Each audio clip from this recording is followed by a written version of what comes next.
My experience with blankets began as a competition. It was my 8th grade year and I was in a sewing class. After our project for the day was finished, we were allowed to make quilt blocks that would be sewn into quilts for children at the Children's Inn. My friends and I had a goal, to make the most quilt blocks. By the end of the semester, I had made more quilt blocks than I could remember. At final count, I had made enough quilt blocks to make 10 quilts. That was 10 quilts for 10 children that desperately needed not only their warmth, but the comfort that they could bring. At the end of that year, I was given a service award for the quilt blocks I had sewn.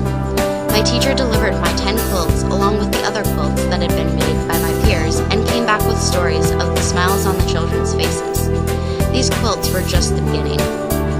After my experience with the quilts, I began making fleece-tie blankets for my family and friends. My senior year of high school, I had yet another opportunity to make blankets for those in need. This time, we were making fleece-tie blankets for the homeless children in Sioux Falls. The fabric that was donated filled our classroom, and for 3 class periods, me and my peers sat on the floor and made blankets as quickly as we could. As the week went on, more and more fabric came in, and many of us stayed after school or came into school early to make the blankets. As the deadline approached for our project, our class loaded the blankets into the small SUV, completely filling it. The driver couldn't even see out of the back window.